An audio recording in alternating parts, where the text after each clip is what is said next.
Alright. Hello, welcome to Court of the Rings on twitch.tv/LocherStream. I'm your community manager, Cordovan, and I'll be with you for the next hour, hanging out, having some fun, petting the cat just a little bit until she gets sick of being on my lap. And I've got a little bit of news, and then I'll be in-game. Kitty. Kitty, kitty. Yeah.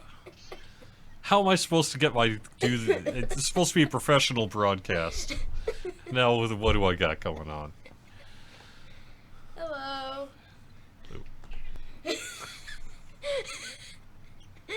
I guess let's just hang out and see what the cat wants to do. Alright. What am I doing? I'll be in-game running Tales of the Kindred a little bit later on after our news segment. We'll have a little bit about the Mordor stress test this week. I could tell you a little bit about what happened there. I really don't have any information about what the plans are for Mordor, although I can talk a little bit about that here in just a couple of minutes. We've got some nice bonuses going on and some nice sales going on as well. So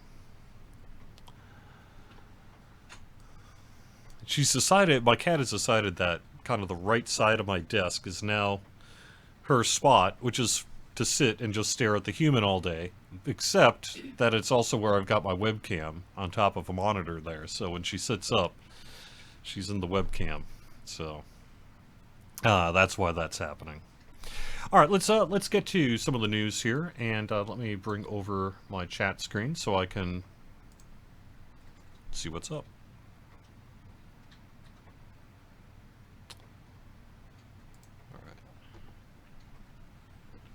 Oops. There we go. It's just me today. Don't have a guest. Today is July 5th, so a whole bunch of the office is not in the office today. Took some PTO to make it a long weekend for a bunch of folks. But we do have some people around, like myself, like some of the salespeople who are looking into a couple of things I can talk about in just a second. But the first thing I want to mention is that we did have our Mordor stress test this week. This was our European-located server, and we deliberately crashed it. That was actually the point, and it did in fact happen more than once. It happened twice. I wish I had grabbed some screenshots and video, but I was a little busy working with Vastin and Hyber and others to Tapioca to actually run the event. So I didn't end up getting video or screenshots of the Mordor stress test, but we did in fact have it, and things went well. It was intended to stress the servers out, and by that I meant we allowed more people than usual to take part in the wraith spawns and things like that, with the assumption that we would in fact learn what the limits are, and we did. So that worked out pretty well, all said and done. I'm expecting to have another Mordor preview before it goes live. I don't know on the timing of that. My guess would be either next week or the week after that, but it's really, I think, going to be determined when people get back into the office on Monday. We figure out what work Vastin and others have done on the Ring Wraith, what needs to be done, what the timeline is for that, and then we'll have more information about when the next preview is and when it'll actually be going live. Our goal, though, still is to get Mordor and Angmar opened in July. We'll see. We don't have a firm date to announce at this point other than that, but that is our proposal anyway. We're working toward that end. And I don't know that there was anything so severe that we saw during the Mordor stress test this week that would prevent us from keeping to our hopeful timeline there. We did run into some things that I can talk about a little bit during the stream and things later on. One of the areas that we determined is that, and I guess it really isn't that surprising, but if you were part of the Mordor stress test, especially during the Wraith and Ring Wraith spawns, you'll know that the frame rate really took a drop when the Ring Wraith showed up. Frame rate took a hit when there was one point where we had something like 100 and some people in that one instance. We had turned off instance layering, and we had like 100 plus people in that space, and they were fighting 20 separate race that had been spawned by Vastin. Now, these weren't the ring race, these were the lesser race. And although the frame rate took a hit, the group was able to complete the combat, which is a good thing. It bodes well for the 64-bit server and the event itself. But we ran into an issue with that large a group when a ring wraith was spawned. And although Vastin has some work to determine whether our thinking on it is accurate, the belief is, and the likely cause of that issue, is the effect stacking. You know, if you've got 100 some people all putting effect stacks on the ring wraith, the singular mob ring wraith, at one point it had more than 600 effects on it. And once you get that high on the effect stack, it was just tanking things. It wasn't lag, it wasn't game performance, it was specifically the system being pushed beyond what it's capable of being able to handle. So that's one of the things we'll be looking at. One probable solution will be to limit the amount of effect stacks that can be placed on a singular ring wraith mob at one time. It can be high, potentially, 200, 300, something like that. But once you get to 600 and some independent effects that need to be constantly checking with each other on a singular ring wraith, it was causing some problems. So we'll be looking at that in particular. The other thing I would mention is that during the chat that Severlin had where he talked about having 50 people in a landscape space attacking the ring wraith, I think that is a little more aspirational than likely what's going to happen. We'll be close to 50, but the current thinking is somewhere in the upper 40s we'll be bulletproofing a mechanic that existed during the Mordor preview, except that it wasn't functioning. And that is after about, 48 or so people get into the combat space with the ring wraith, eventually the ring wraith will teleport people out of the space. Those people who are teleported will still get credit for the ring wraith's defeat, but this will prevent an issue where you have so many people in the space that it just crashes the instance. Maybe some games can do it, but our game is struggling in that regard. So I think what we'll end up doing is we will have to have some kind of upper limit as to the amount of participants that can be actively attacking the ring wraith at once. All of this is still largely speculation, but this is conversations that have taken place in the past 48 hours after the Mordor stress test. Technically, the ring wraith had it in place. A teleportation mechanic in place during the stress test itself this week, but it only kicked in after 3 minutes, and none of the fights lasted longer than 3 minutes because we had 100-some people all attacking the ring wraith.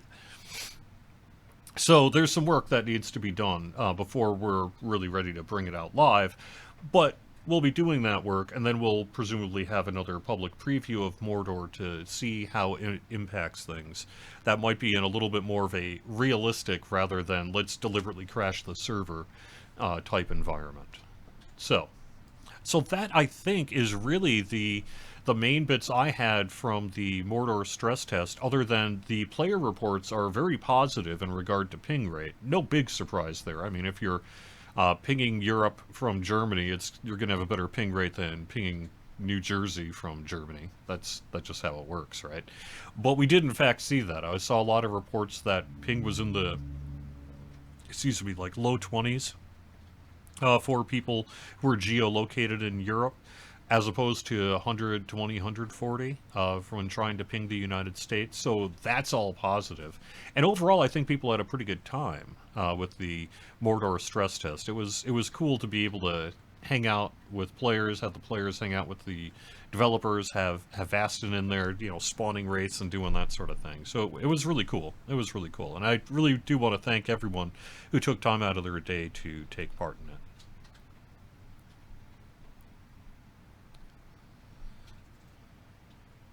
Yeah, so, I mean, like I say, this is all speculation rather than something you'll see in a release note or an actual change. But the speculation that I've been hearing, because I was sitting there in a Discord chat with Vastin, who was talking about some of these things this week.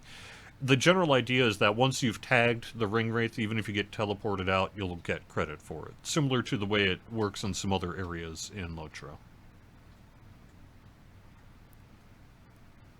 And the mechanic is ultimately that the ring wraith has the power to sort of banish people if they're getting too overwhelmed. But we'll see what we end up doing there. We did know, however, that having 100+ people attacking the ring wraith was going to cause problems, and it sure did. We crashed the server twice.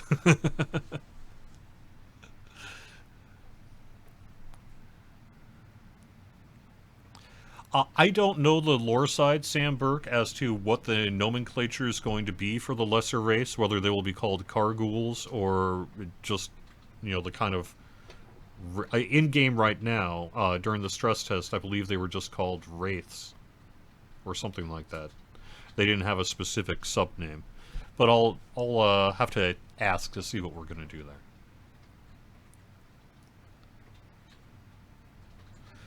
Any chance of getting the auras themselves in the store, or will it stay a strictly bonus to expansion upgrade packages? I believe that they're going to remain part of the bundles for the expansions and upgrades. I have not heard of plans to offer them separately in the store. You want to be careful because you want people to buy the actual expansion bundles, and if you a la carte too much of that stuff, then you end up hurting yourself financially. And generally things like cosmetics are those that will stay within the bundles.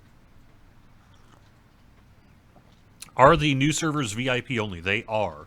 For the stress test, we opened it up for everybody. I think for our previews, we intend to do that. But when they actually go live, they absolutely will be VIP only servers.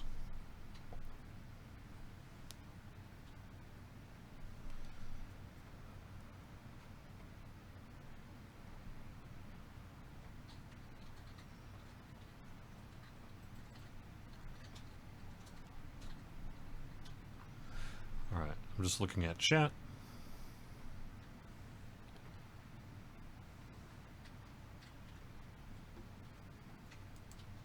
What have you missed? Not much. We've been chatting a little bit about the Ring Wraith stress test that we did this week. We learned a lot. You learned a lot. Good times were had. We crashed the server. We'll plan to do another one, whether it's next week or the week after. I don't know. We're basically, since this is a holiday weekend Friday, the people who would be such decision makers will return to the office on Monday. We'll get together during our weekly meeting that we usually do on Monday and ask and answer these questions. So I don't really know myself what the timing of the Mordor and Angmar servers is going to be on this Friday, but come next Monday afternoon I should have more information there. I don't know how the port out is chosen. My guess is it's probably something like earliest to latest, but I don't actually know. There are other factors. Alright, I think that's going to cover the Mordor stress test. So let's also mention that although it was largely a Mordor stress test, we did in fact have our third preview of Update 41 this past week as well. You can read the release notes for it on Lotra.com. The Veil of the Nine was the main thing, but we did also have the hardtack of Thorin's Hall crafting event, some monster play work in there as well, and the Lore Master, which has seen a huge discussion on the Lotro forums in particular, and the feedback on it's been pretty good. I've seen Onmac Mahal doing a lot of posting in that thread, and that's been good to see too. So if you're interested in the Lore Master, go check out that thread. My belief on the target date for that is in fact Update 41, which is currently set for sometime this month, along with Mordor and Angmar. Birding is still coming soon. You saw a little bit more on the panel there, as I understand it, than what you'd seen previously, but largely birding is still in a pretty early state. And you can just take a look at the release notes in general. The yellow stuff is what was new for this preview. Alright, so in terms of the live game, the things that are happening right now... I'm sorry, I got the hiccups this afternoon. I wanted to call out we have some sales.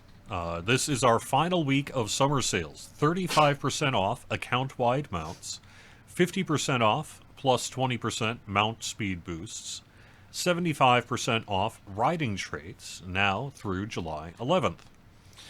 We also have double bonus points back through the 14th and some special deals in the Lotra market. This kicked off on Wednesday afternoon. We published the sales before folks left for the holiday. And you can get 30, 40, or 60% off Fate of Gundabad, Standard, Collector's Ultimate, respectively. Same with War of Three Peaks, Standard, Collector's, and Ultimate. 40, 60, 75% off Minas Morgul, Standard, Collector's, Ultimate. And 75% off the Mordor Standard Edition. People have been asking in the past 24 hours whether that includes the upgrade bundles. As of this moment, it does not. But that's a problem for people who, say, purchase a standard and want to upgrade to an ultimate. You have to go through the upgrade flow, but the upgrade flow is not currently at a discount.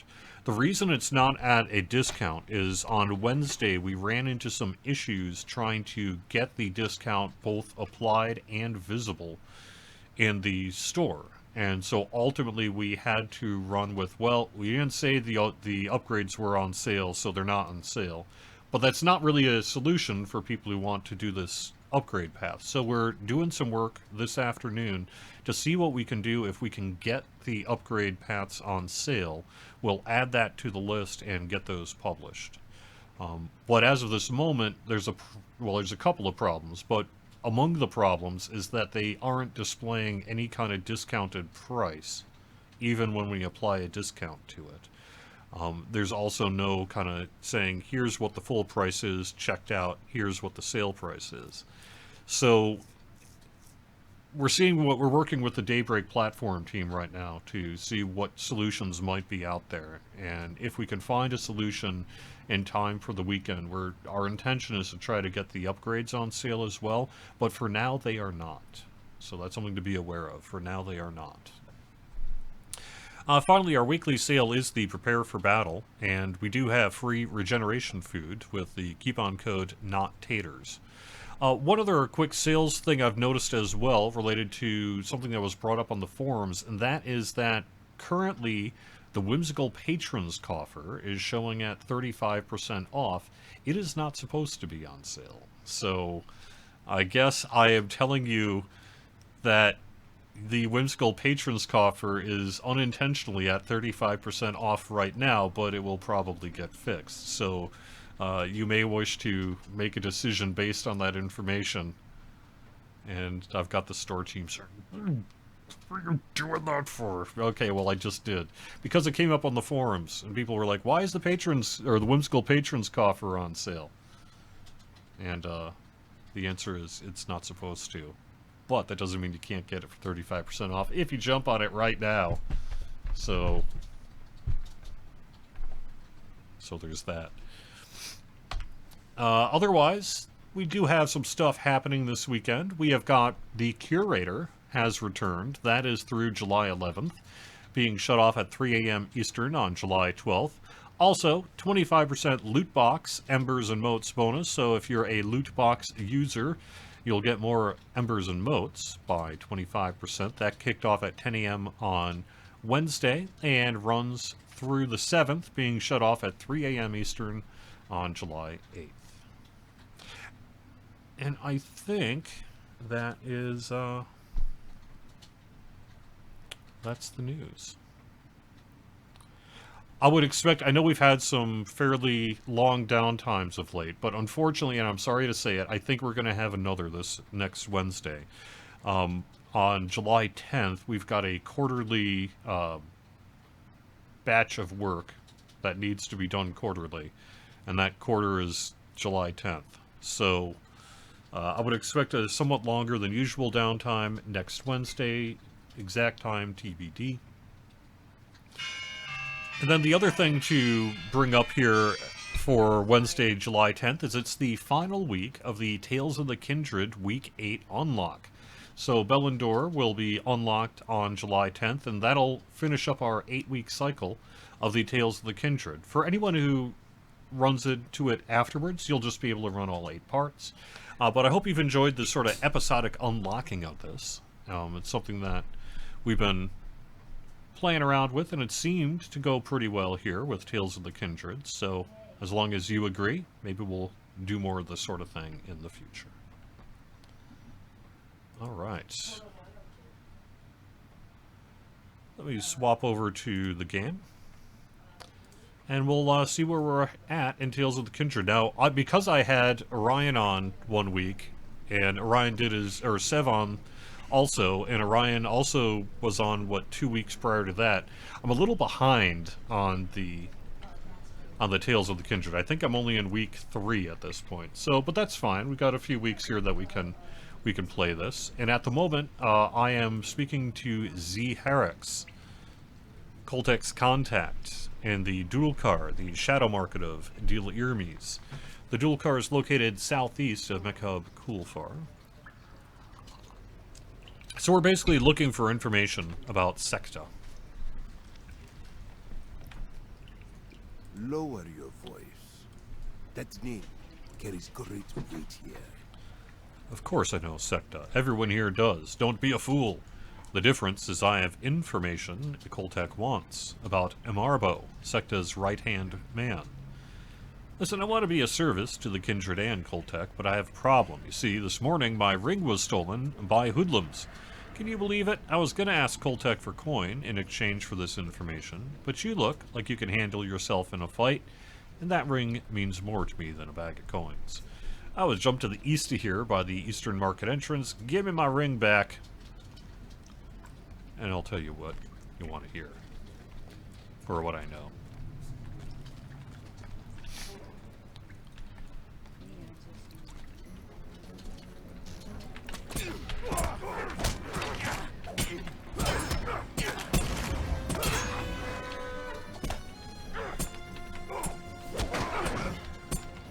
It's true that we have not updated the curator, I think, in a little while. Hopefully at some point we can find the itemization time to add more stuff to the curator. Alright. Well, that was easy.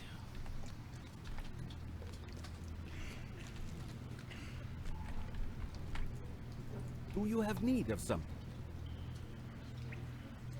Here's what I know. Emarbo, Secta's right-hand man, has been spending his time in the Shuk, the blood market. Emarbo knows what Secta knows. I know Coltech has been looking for Secta's base of operations. Emarbo knows all this and more. Find him, and you'll make Coltech right pleased with you indeed. I'd recommend you head over there now. I happen to know this is a time he likes to frequent the Shuk. Thanks again for getting my ring back. You're welcome. Alright, so we need to defeat Tashuk smugglers, and that needs to be done kind of back and to the north. Alright. Got some unclaimed allegiance rewards to take care of. Also, I'm aware that we still have the Yuletide Hobbit gifts on. I kind of haven't said anything. Under the assumption that it's fine. But my suspicion is that when our next game update goes out, that would be update 41, then the Yuletide Hobbit gifts will go out along with it. I think they require basically a game build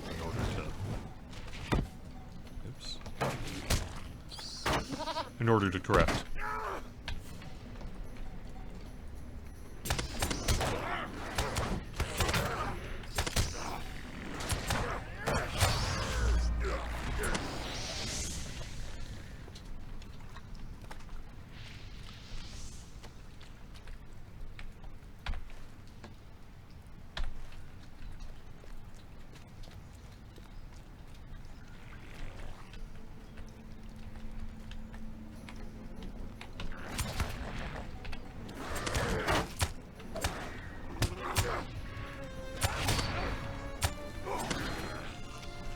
Alright, so otherwise, if you have any questions for me, maybe I can see about answering them or see what's up. But as far as I know, I pretty much covered the news. We don't have... I know some of the bigger questions related to Mordor and Angmar is, when are they getting released? What will the pace of release be? And what is the XP going to be, if anything? And I've heard part of the reason I don't have a clear answer for you is I've heard a few different things as people have been discussing it inside of the office. And so, since I don't really know what the formal answer is, I am loath to want to make a statement that would commit us to something that may be inaccurate. My belief is that it'll start at level 50, and that is based on information that Orion provided in Twitch chat during the chat with Severin. I'm also of the impression that we don't really intend to have, Shadowfax was fast, Treebeard was slow, and all the other legendary worlds have been standard. And my belief was that Angmar and Mordor are intended to be standard in terms of XP gain. But then I also heard someone say something like it might be a bit slower or faster progression. So I don't know if by that they're talking about XP gain or if they are talking about pace of release. And I need to get together with the people who make such statements and figure out what they actually mean and related to it. But my belief is that the Mordor and Angmar servers will be standard in terms of XP gain, and there isn't a standard for time of release. So I think that remains an outstanding question. But it would not be a fast or a slow, is my impression, but rather a regular pace of release.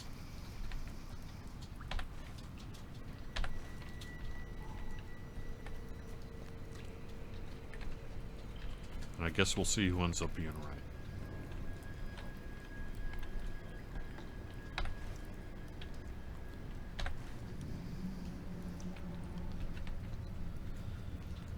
I have not seen any of the updated elf models yet, but I am in a meeting where the art team does talk about the work that they've done, and so I know a fair amount of work has been done on the elf avatar update.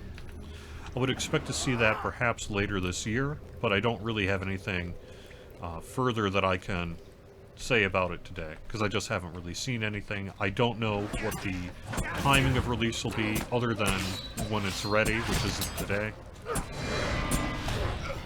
And that's really about all I've got. I just don't know.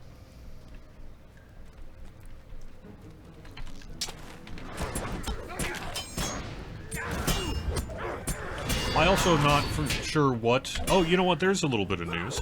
I was going to say, I don't know what Scenario's plans are for the next premium housing area, nor whether we're in a position to announce it. But I can say that Scenario will be on this channel at 2 p.m. Eastern next Wednesday. That'll be July 10th. Downtime or no, is it going to bother someone like him? He can handle a different world if he needs to. And he'll be doing his next casual stroll. We've been aiming to do these the first Wednesday of every month in recent months, although at the moment we pushed this one out a week because of the July 4th holiday. So we're doing it next week instead. And that is going to be, let me quick call that up here. That is going to be Daggerlod in the Dead Marshes. So, next Wednesday, July 10th, 2 p.m. Eastern, Daggerlod and the Dead Marshes on the next casual stroll through Mordor, and that would be a good place to ask about, yeah, what you're working on in terms of housing. You may not be able to say anything, but you can ask him anyway.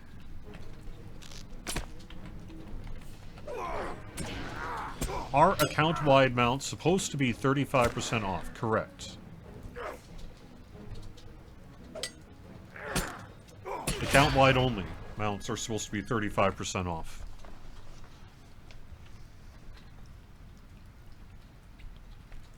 I don't know, Foxy Socks, what's going on in terms of the percentage discount. I will have to write that down and ask after the show today.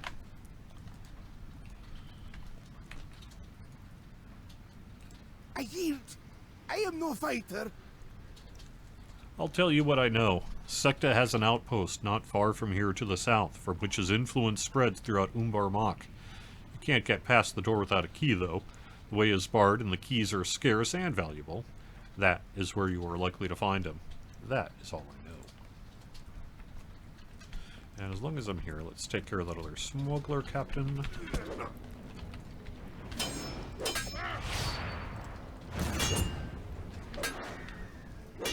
So, riding skills are supposed to be 75% off. The account-wide mounts are not supposed to be. So, I don't know if... But it tends to be activated by categories. So, typically, one of the reasons we'll see these sort of unusual... why is X on sale? It wasn't supposed to be, or whatever. One common reason for that is it got improperly grouped into a different category, and then when the category goes on sale, the thing goes on sale. I think that may actually be what's up with Whimsical Patron's Coffer. My guess is it got put into the account-wide mount subfolder, as it were, and so when we discounted the folder, you know, that list of stuff, it came along with it. But ultimately, that's a question for someone else, not me.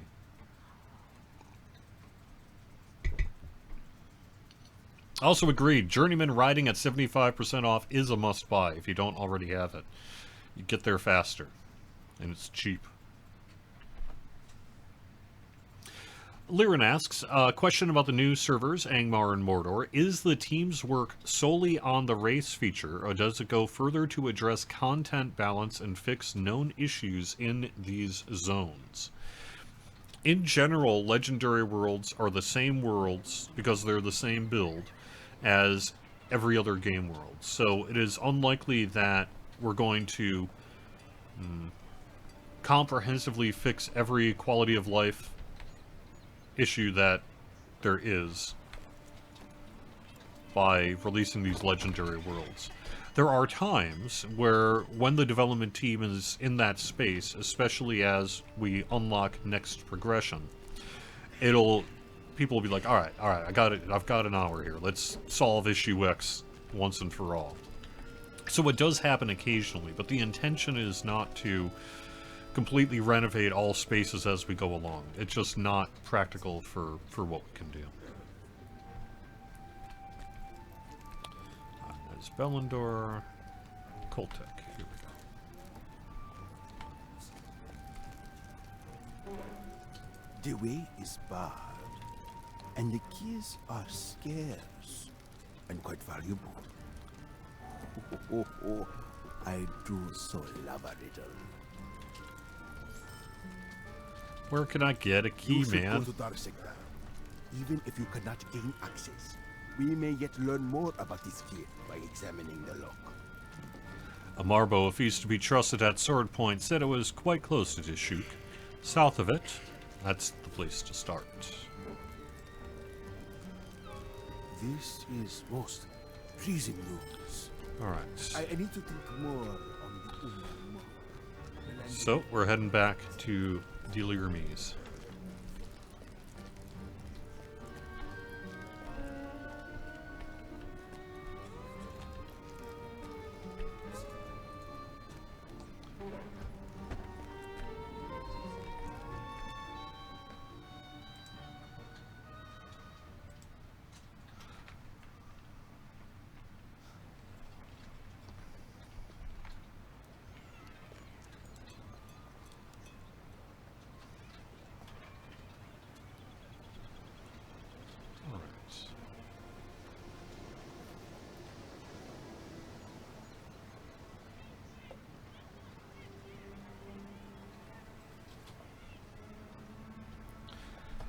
I have not heard of large renovations to the music system or instruments. I know that Bill has been working on an instrument kind of on and off for quite some time now, but I don't know what the release cadence for it is, nor its current status, whether it's actually ready to release or whether it's just kind of a side project.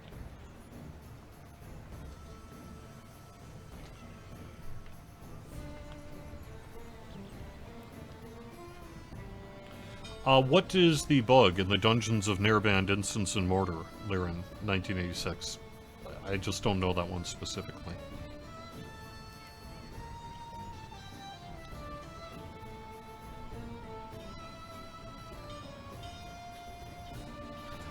For Angmar Mordor servers, how will the epic storyline work in these servers? It'll be just like they normally do. So it'll kick in, go up to the current level cap content, and then as new content is unlocked, the epic story will unveil itself along with it.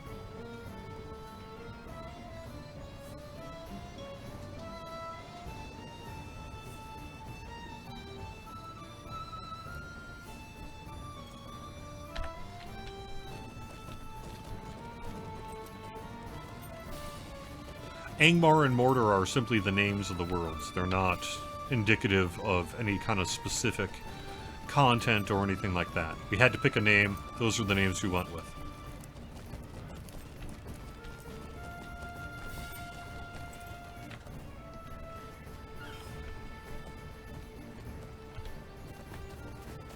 Remember where that... I can never remember where the gate is here. Oh, it's right on the map. Dwarf.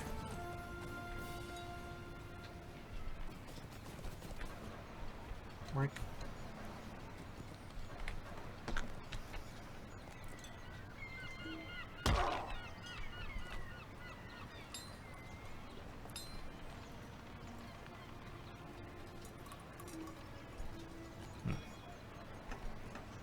Seem to be having a little bit of a problem here.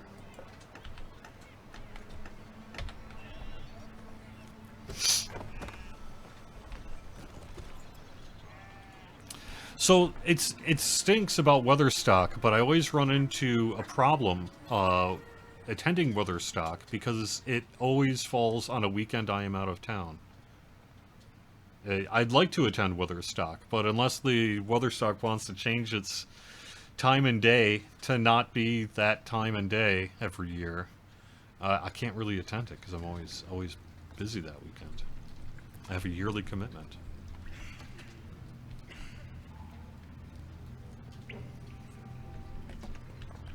It's kind of a bummer, but it is what it is. Alright, so now we are heading over into Deal Irmies.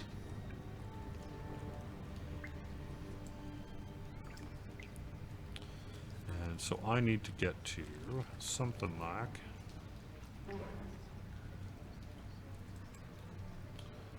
Oops.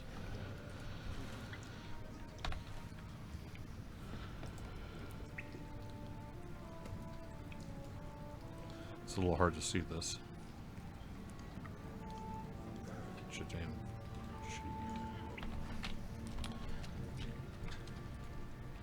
Good day to you, traveler.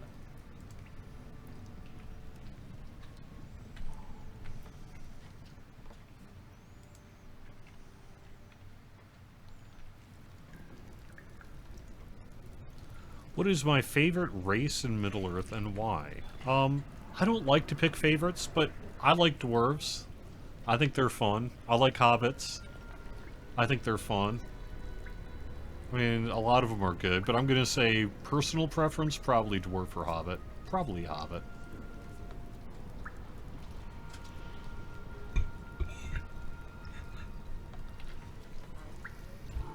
Fair winds to you.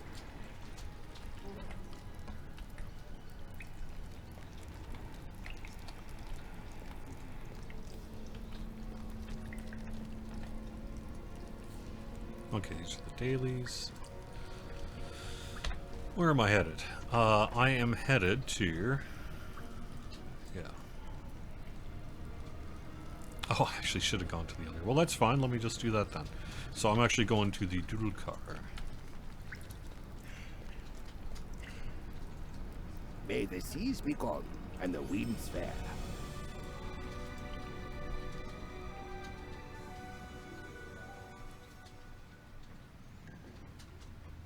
Perhaps we can take a look at Dungeons of Nerband on Mordor before Mordor gets there. It'll be a while. But I am not personally familiar with that issue. I just don't remember it. I'll have to look it up on the forum, see what players have said, ask QA and see if they know specifically what might be going on there.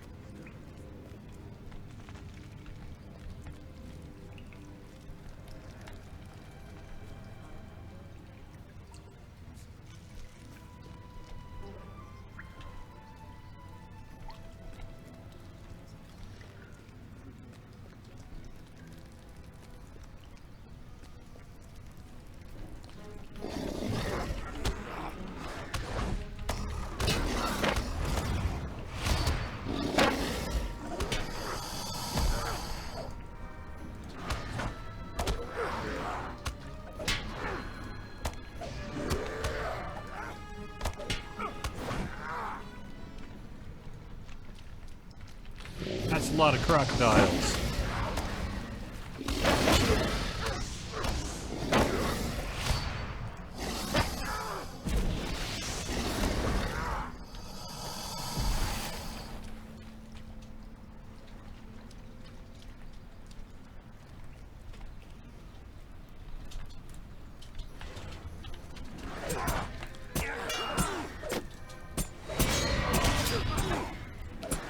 I mean, there really isn't a race in Lotro I dislike, so, yeah, I don't know, it's kind of a, you know, pick your favorite kid or something like that. But I've always been, sure, I've always would say I've generally been played more dwarves and hobbits than anything else. I like the elves, I like the high elves, but I don't know, just something about being a hobbit that's fun.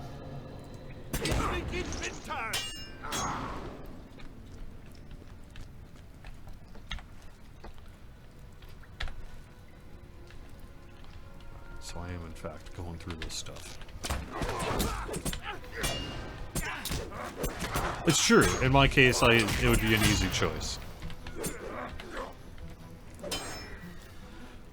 But as a member of the development team, it's generally wise to not pick favorites. People sometimes read too much into that, for one. And then, for two, it's just, all of it is somebody's work.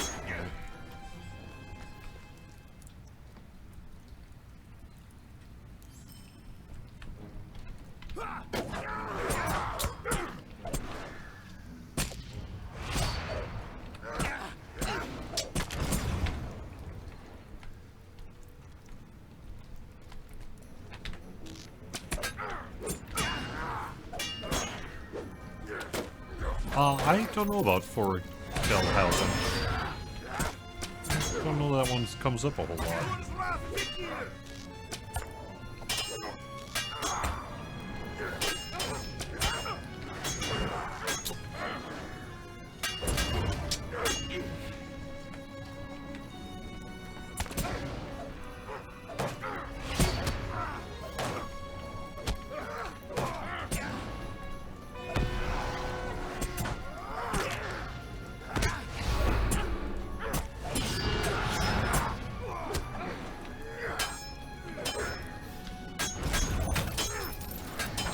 Oh, nice to hear from you, Lostshire Hobbit. Yeah, I saw that on Twitter when I was going through Twitter the other day, and I was like, oh gosh, that's terrible. Someone in chat has a roommate, as I understand, something like that. Brother? Sorry, I can't quite remember the details. Someone was injured, and they're doing a GoFundMe for it. You can, if you're on the Lotro Twitterverse, you'll probably see it.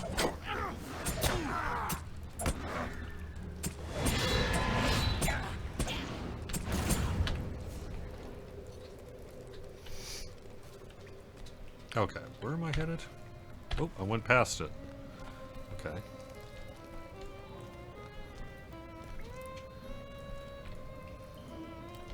Oh, here. That's a mysterious lock. Deep, narrow grooves carved into the stone.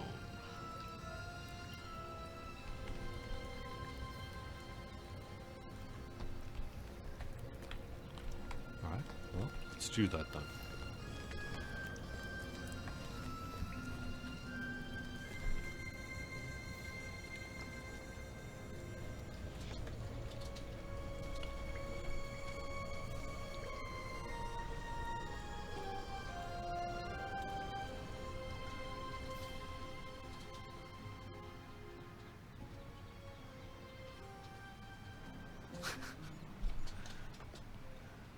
Picking locks is not as easy as it looks.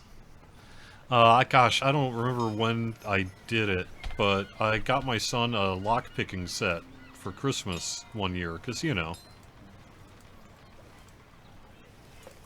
it's a skill. And, turns out it's actually fairly difficult to pick locks. Some of them are easy, because you can just sort of rake it across until it works. But if the lock is not just the kind of rake it across and it just works, it's pretty difficult. to actually get that happening.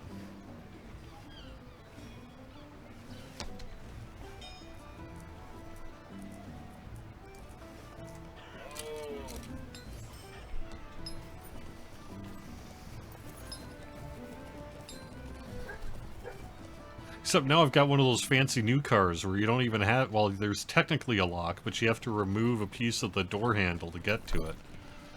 Otherwise, it's one of those push-button, it's all magical as long as the battery's functioning things.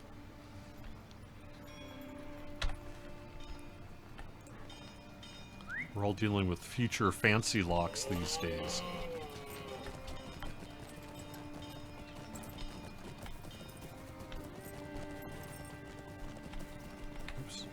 Oops, that's the wrong way.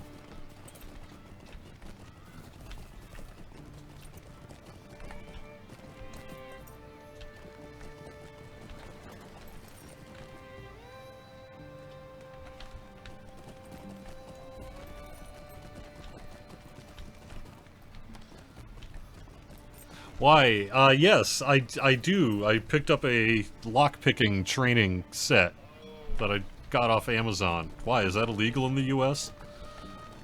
I don't know. I'm not breaking into anything. I'm just learning how to do it. Except I'm not, because it turns out it's actually hard.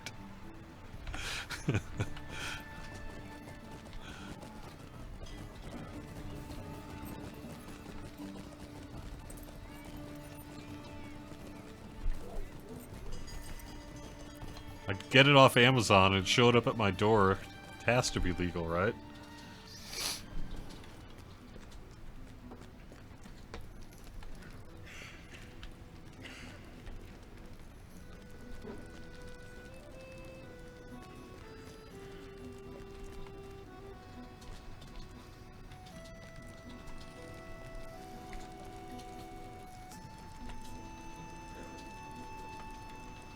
Oh, it's a state thing. Some states do not permit it. Okay, good to know.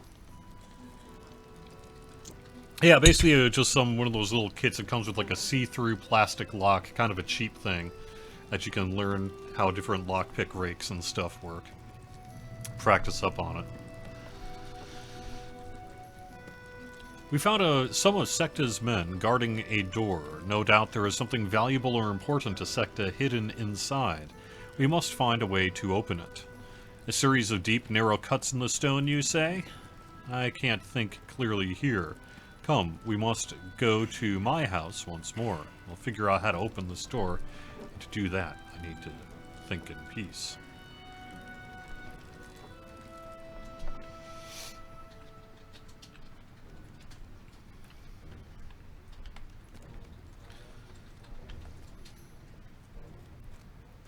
But I mean, it is a practical skill as well. It's not just about breaking into houses and doing illegal stuff. It's also about unlocking your own old safes and gate locks and things when you've lost the key.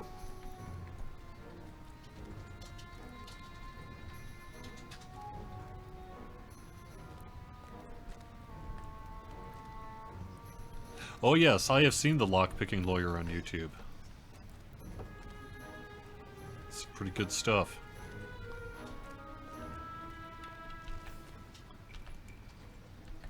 Five points in a semicircle, like a hoof, or... I have bad news. I solved a riddle. I don't feel like giving mine up. How about you? Okay, so we have to basically, chop off someone's hand and put it in the lock. I mean, you could use a bolt cutter for that too, but I wouldn't recommend it. That would be very painful. Liquid nitrogen and a hammer. That's pretty good. Why liquid A nitrogen? white's hand No, thermite. or bone. That's the key. Thermite works as well. Yeah, but thermite's explosive. Liquid nitrogen you could just do. Thermite's not explosive, it just melts. Well, I mean, I have exploded thermite, so I know that that's not true.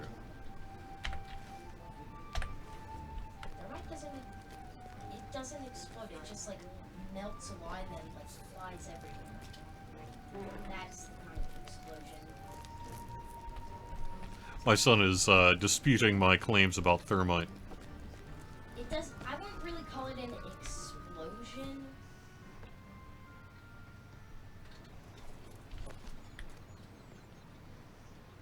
It's more of like a poof.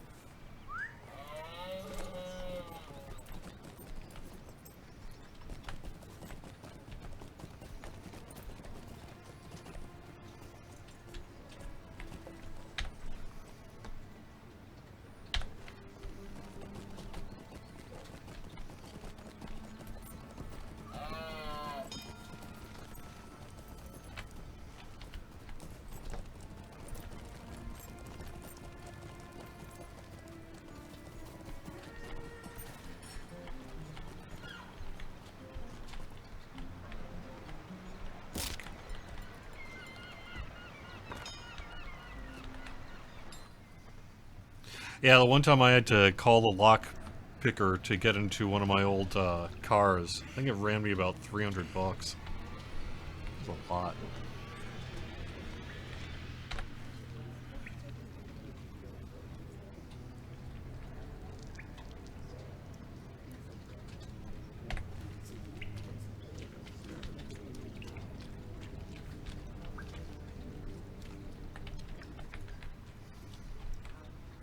Good day Maybe I'm to you, mixing traveler. thermite and tannerite.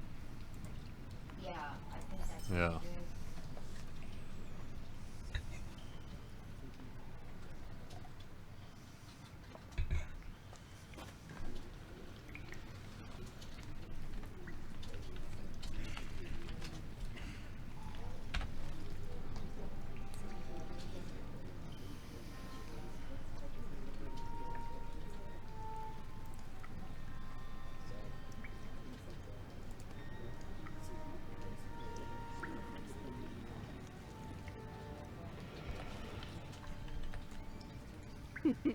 Good day to you, traveler.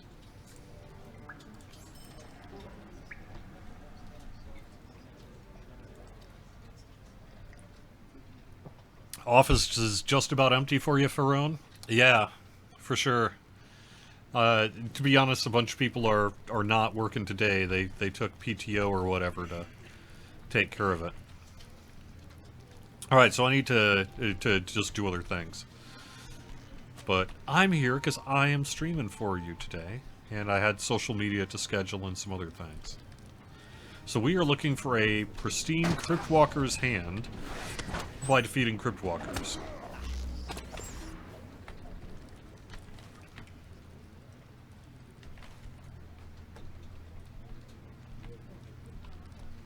Thermite is not explosive. It's like a liquid volcano that turns into cast iron after.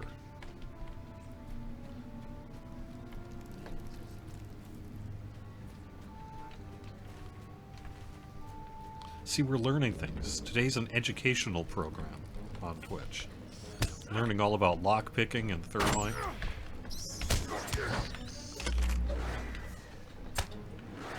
How often are items planned to go into the Lotro store? Not particularly regularly. We do it when we want to. We do have a rotating set of sales that we do update things. Generally, when we say select on our sales, it means everything but the newest.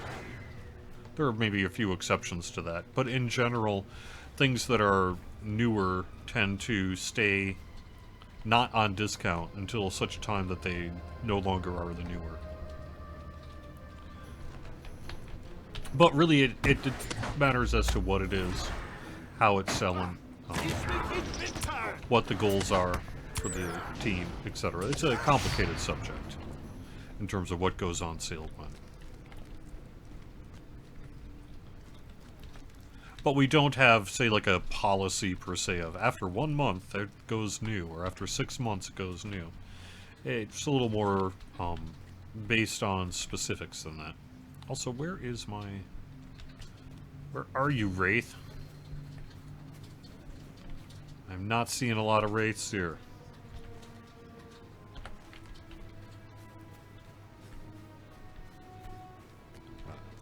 Oh, well, there's a bellower.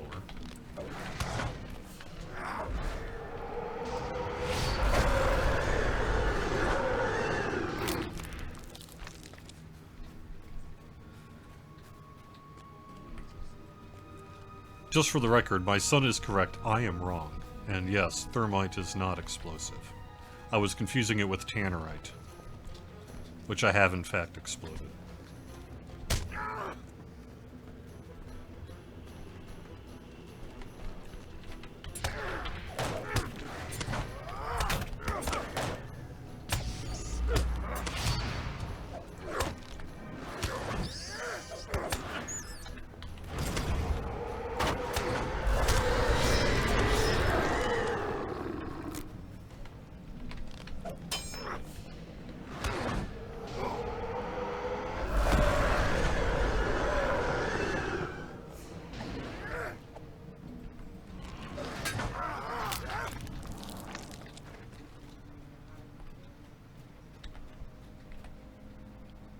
Hey, I found a pristine white sand. Nice. Well, but I also have 6 crypt walkers and crypt sentries to take care of, so maybe I'll just do that here real quick.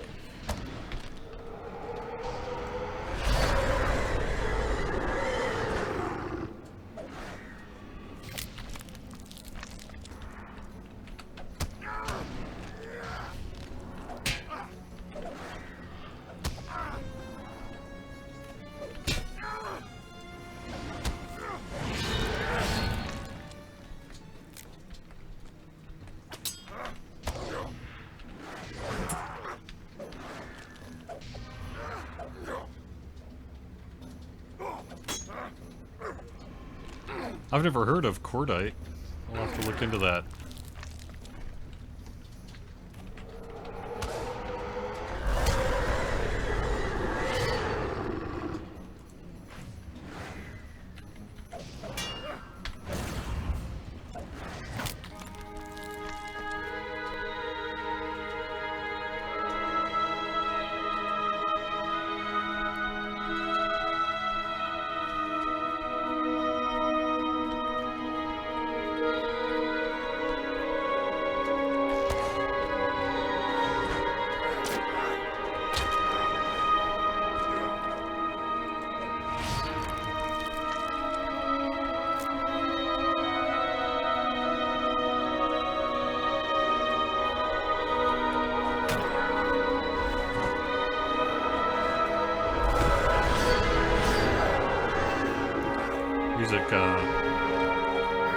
Music got quite loud here, did it not? I'm gonna have to report that. I think I did actually report that as a bug, now that I think about it. I think that's double playing on itself. So you sort of have a... If you have a track playing on itself, it's synced up, it essentially increases the volume twofold. I think that's what's going on there.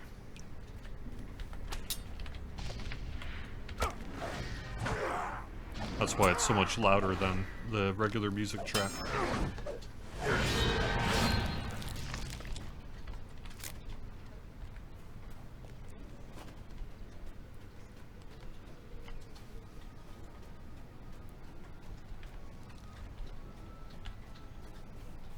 Looking for walkers and sentries.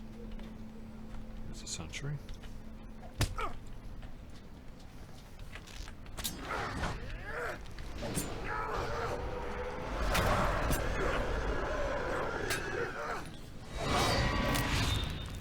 I don't know. That's a good question about having a visible rune arm, or rune master rune that you can see.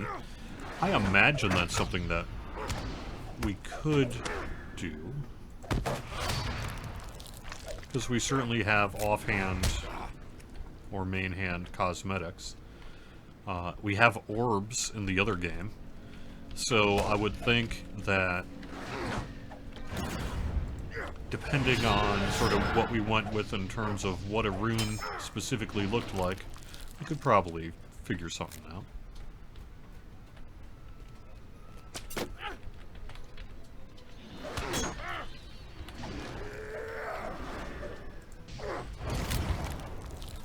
The art team has no shortage of things to work on, though, I I would say that. So, hard to know. Hard to know.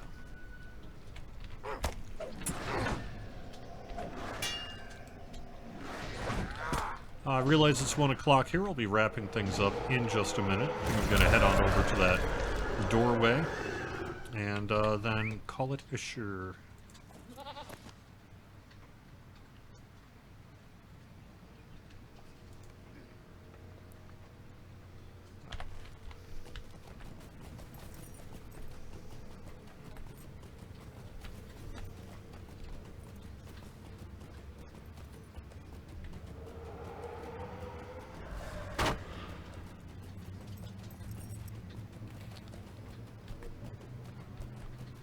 An undead arm crawling around.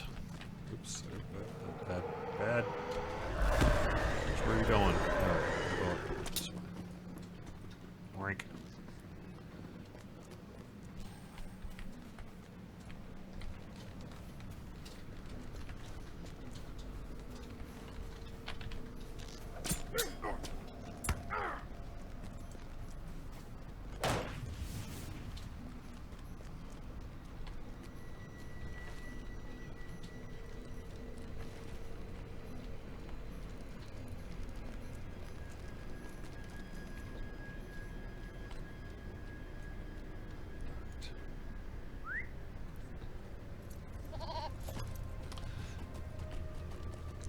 Yeah, Umbaramaka is pretty cool.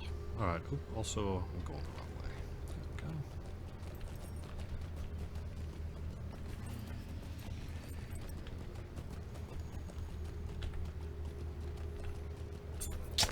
we go. I think that there would be a question about appropriateness, perhaps, whether having a crawling arm in Lord of the Rings Online is appropriate or not. My suspicion would be that it may be deemed a little more appropriate for something like DDO rather than Lotro. But we do offer it as a thing you can fight, so maybe. Umbar is a free city at last.